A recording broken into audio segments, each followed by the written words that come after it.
홍법 역사탐구소 박익순 소장과 함께 떠나는 주말 역사산책 시간입니다. 어제가 석가탄신일이고 내일까지 연휴인데 이 좋은 연휴 기간 동안에 계속 비가 내리고 있네요. 오늘은 조선 최대의 옥사 사건인 기축옥사를 주관하면서 악명이 높았던 송강 정철, 가사문학의 대가이죠. 송강 정철의 인물상을 고찰하면서 역사산책을 해보도록 하겠습니다. 송강 정철은 1536년에 종로구 청운동에서 7남매 중 막내 아들로 태어났어요. 만누이가 인종의 후궁인 귀인 정씨예요. 그래서 어렸을 때부터 궁중에 드나들면서 당시 그 인종의 뒤를 이은 명종 경원대군과 아주 친숙한 사이였다고 그래요. 그런데 그 1545년 9살 때 을사사화가 일어났어요. 매형인 계림군 이유가 그 유님의 조카였었기 때문에 사형을 당해. 형은 곤장을 맞고 광양으로 유배를 갔고, 그 아버지도 함경도 정평으로 유배를 갔어요. 정철은 아버지 때에서부터 몰락하기 시작해. 을사사화 이후 벽서 사건이 발생을 하는데 아버지가 또 연루가 돼가지고 풀려난 아버지가 영일로 또다시 그 유배를 갔어요. 맏형 광양에서 다시 또 함경도 경원으로 귀양 가는 도중에 사망을 해요. 이렇게 을사사화가 일어나고 나서 정철의 일가는 상당히 곤욕스러운 그런 생애를 보내게 되죠. 명종 6년 때는 명종이 이제 원자를 출생을 하고 그 원자 출생을 기념하기 위해서 대대적인 사면령을 내리는데 그때 정철의 아버지가 특사로 풀려났어. 그래서 조부의 산소가 있는 담양군 창평으로 이주를 했어. 종로구 청운동에서 태어났지만은 9살서부터 계속 담양 창평에 연구를 두었기 때문에 이 정철은 실질적으로 호남 사람으로 이렇게 파악을 해야 될 거예요. 이때에 그 나주 목사를 지낸 김윤재가 낙향을 해서 담양에 와서 살고 있었는데 김윤재의 문화생이 됐어. 김인우와 기대성 이런 에 가서 공부도 했어. 이때에 성원, 송익필 이런 파주파들하고 교분을 쌓았고, 특히 임진왜란 때 의병장으로 아주 날렸던 고경명하고도 동문수학을 했다고 그래요. 그리고 이제 이 정철이 워낙 그 머리가 좋고 이러니까 그 김윤재의 애손녀 사위가 된 것이지. 1562년에 별시 문과의 장원으로 급제를 했어요. 그래서 1566년에 처음으로 벼슬에 나가서 사관원에 헌납이 됐고, 그 다음 해에는 2조 좌랑이 됐고, 또 몇 년 후에 2조 정랑의 자리에 올랐어. 2조 정랑이라고 하면 뭐 인사권을 휘두르는 아주 막강한 자리지. 경양군이 그 처가의 재산을 몰수를 하고 처조카를 죽이는 그런 일이 있어요. 이 정철이 의관으로 있었는데 그 명종이 아무래도 그 사촌간이니까 잘 좀 처리하라 부탁을 했는데 그 명종 임금의 그 권유를 거절하고 그 경양군을 사형을 시켜버렸다고 그래요.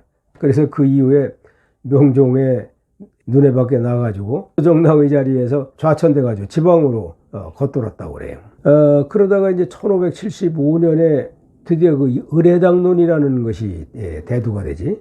김효원과 심의겸 사이에 그 2조 정랑의 자리를 놓고 싸우다가 이 김효원이나 심의겸이 다 지방과로로 내쳐진단 말이지. 이때 정철은 서인에 가던 그 말이 직설적이고 또 남을 비판하는데 아주 그냥 물불을 가리지 않고 거침없이 비판을 해야 돼.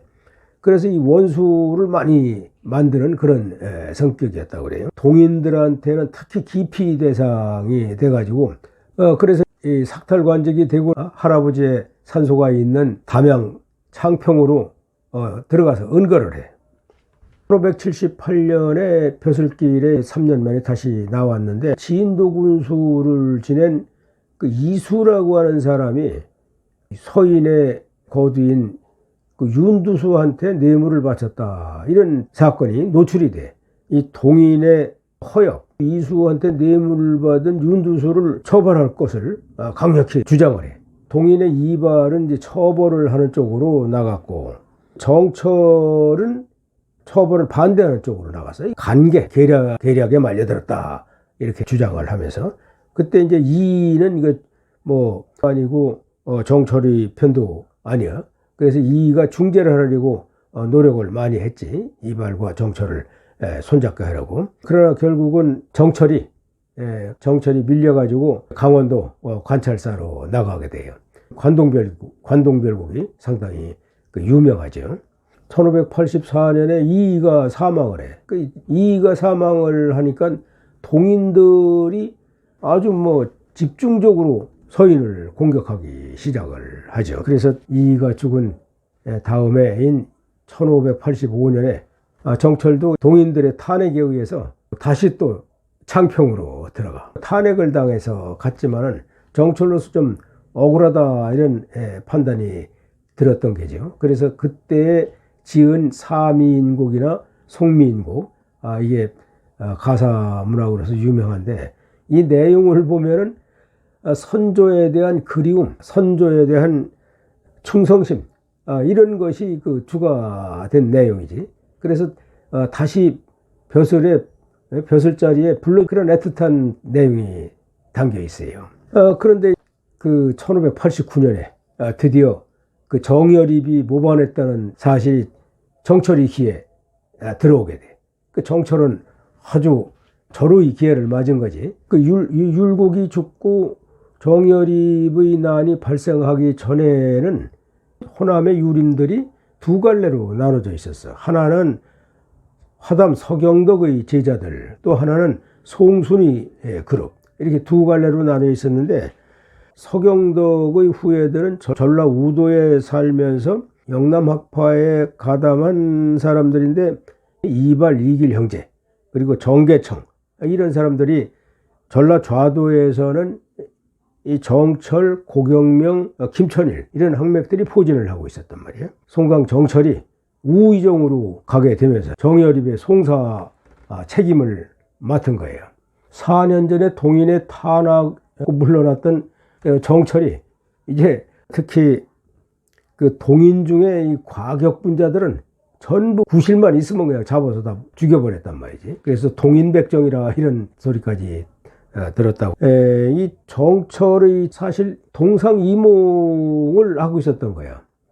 교묘하게도 이 정철이 제거하려고 하는 그런 정적과 또 선조가 제거하려고 하는 인물들 일치했다는 것이지. 정원신, 이발, 백유양, 정계청, 선조도 정철도 아주 그런 일치되는. 그래서 이 사람들이 전부 죽어. 특히 이발의 80 아들까지도 다 죽여 씨를 말려버렸어요. 그 정원신과 최영경, 이 두 사람은 뭐 죄가 그렇게 크지 않으니까 풀어주는 게 좋겠다, 이렇게 상소를 했지만은 선조가 받아들이지. 여기까지 이렇게 보면은 정철이 그 정적을 제거하는 거, 여기까지 의견의 일치를 봤지만은 선조와 미세한 그 차이는 있었어요. 사실 그 정여립의 옥사는 선조가 왕권 강화의 측면에서 이렇게 한 측면이 있다고 봐야 되겠죠. 이 선조는 동인들의 그 과격한 세력들을 일망타진을 했는데, 뭐 이산해나 유성룡 같은 사람들을 남겨놓은 것은 이제 향후에 서인들이 너무 강해지면 또 이들을 이용해서 서인을 칠 그런 공산을 가지고 있었던 거지. 동인과 서인의 싸움을 이용해 가지고 많은 자기의 왕권을 강화하는 쪽으로. 이제 그러다가 정철의 세력이 이제 기고만장해지니까 걱정을 하고 있었는데, 이 정철이 또 일을 벌렸어. 1591년 임진왜란이 일어나기 직전인데, 그때 이사내와 좌의정 유성룡 그리고 이제 우의정 정철 셋이 해합을 해서 선조 나이가 들고 이랬으니 그 세자를 책봉해야 될 거 아니냐, 이렇게 논의를 하고, 셋이서 그래도 광해가 제일 낫다, 이렇게 의견을 모은 거예요. 선조를 만나러 가는데 이 영의정 이사내는 아주 그 모사가 있는 사람이란 말이지. 그리고 영의정 이사내는 병을 핑계대고 안 나갔어.